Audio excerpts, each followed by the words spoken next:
Hindi na nga pala kami bumalik sa kasagbutan na dinaanan namin dahil struggle is real talaga doon. Napagdesisyonan nga namin na lumibot na lang dito sa island hanggang sa makarating na nga kami sa bahay ng ate nila Kasinger. Kaso nga lang talaga nung dito nga kami dumaan, mas nahirapan talaga kami sa kalisod. Ang dami kasing ganitong mga nadadaanan namin pero na-enjoy rin naman namin dahil meron nga kaming nadadaan ng mga kuweba. Hindi nga lang talaga kami masyadong nakakapag-video sa lahat ng mga nadaanan namin dito dahil medyo nahihirapan din talaga kami dahil medyo malalim nga yung dinadaanan naming tubig. Natatakot rin kasi talaga ako baka nga malaglag yung cellphone. Nako, hindi pa naman ito waterproof. Sobrang na-amaze nga kami dito sa island nila, lalo na nga nung naglibot kami dito. Alam nyo ba na maraming kwento sa island na yun? Meron nga ring part ng island na to kung saan sa kuweba nga ay merong mga buto ng mga ninuno. Actually, marami nga kaming nalaman tungkol sa island na to dito. Mas na-amaze nga kami nung malaman nga namin yun, pero hindi ko na masyadong i-detail pa dahil hindi naman ako si Jessica Soho.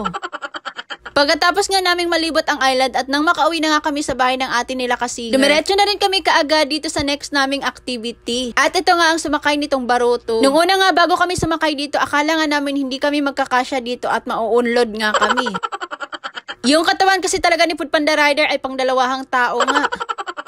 Buti na nga lang din naman at nakayanan nga nitong baroto at nagkasya nga kaming apat. Kaharap nga lang din pala ng private resort na to yung bahay ng atin nila Kasinger. Kaya malapit lang din kami sa kanila. Habang nandito nga kami, na-enjoy rin namin pero may dalang takot nga. May time din kasi na muntik na talaga kaming mataon. Dahil biglang tumagilid si Food Panda Rider, buti na lang talaga at nabawi nga niya. Ito na nga pala yung itsura ng private resort sa malapitan. Alam nyo ba na late na nga rin talaga naming nalaman na meron palang malalaking asong bantay doon. Buti na nga lang talaga at hindi nga kami masyadong lumapit sa area na yun. Dahil sabi nga nila nakakatakot na talaga yung mga asong bantay dyan. Mas maganda nga siguro sana kung may dala nga kaming pamingwit, kaso nga lang hindi na kami nakapagdala pa. Mas ma-enjoy nga rin sana talaga namin yung pagbabaruto namin dito. Sobrang ganda talaga dito sa island na to, para ka talagang nasa Palawan. First time nga lang talaga namin dito at napasabi nga kaming babalikan talaga namin tong lugar na to. Hindi mababayaran ng kahit na magkano ang happiness, kaya naman kung may pagkakataon nga tayo ay gawin na natin. Sobrang thankful lang din talaga namin na dinala nga kami ni Kasinger dito. Anyways, eto na nga pala yung part na nagsasalitan nga kaming mag-picture-picture.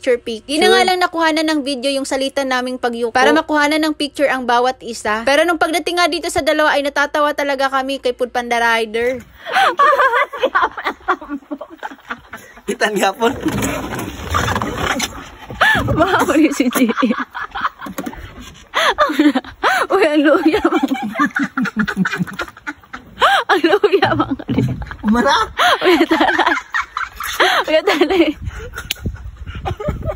Kaluoy.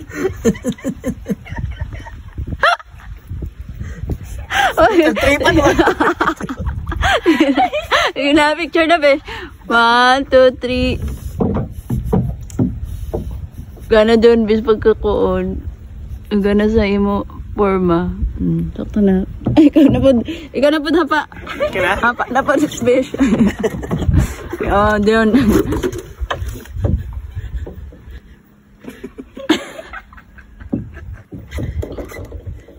Maglang ako kung naman ako. Amor ito mga kaukay, please like and follow.